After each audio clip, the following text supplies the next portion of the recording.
Sankranti box office వద్ద ఈసారి 5 సినిమాల మధ్య గట్టి పోటీ కనిపించింది. అయితే థియేటర్ల వద్ద సందడి ఎంతున్నా కూడా సోషల్ మీడియాలో మాత్రం కలెక్షన్ల పోస్టర్ల చుట్టూ కూడా పెద్ద చర్చ జరుగుతూ ఉంది. ది రాజా సాబ్ మనశంకర వరప్రసాద్ గారు అనగనగా ఒక రాజు మేకర్స్ మాత్రమే నంబర్లతో పోస్టర్లు వదులుతూ ఉంటే మిగిలిన వారు మాత్రం సైలెంట్ గా ఉన్నారు. నారీ నారీ నడుమ మురారి నిర్మాత అనిల్ సుంకర కేవలం రిపోర్ట్స్ ను రీట్వీట్ చేస్తూ సరిపెడుతూ ఉంటే రవితేజ భర్త మహాశైలకు విజ్ఞప్తి టీం అసలు నంబర్ల జోలికే వెళ్లడం లేదు.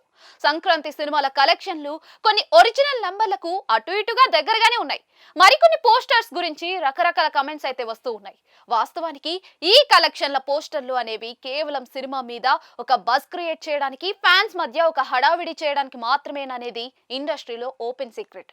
పోస్టర్లపై వేసే నంబర్లు ప్రేక్షకుల కంటే ఎక్కువగా ఫ్యాన్స్ ఇగోను సంతృప్తి పరచడానికే ఉంటాయని గతంలోనే కొందరు ప్రముఖ నిర్మాతలు బహిరంగంగానే చెప్పేశారు.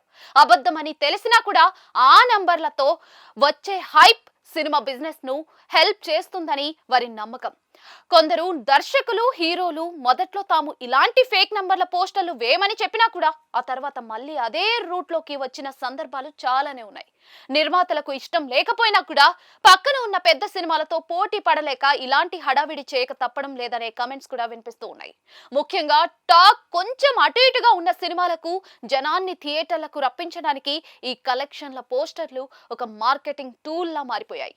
కానీ ఒక సినిమాకు సంబంధించి యాక్యురేట్ నంబర్లు అనేవి కేవలం ఆ నిర్మాతకు మాత్రమే తెలుస్తాయి.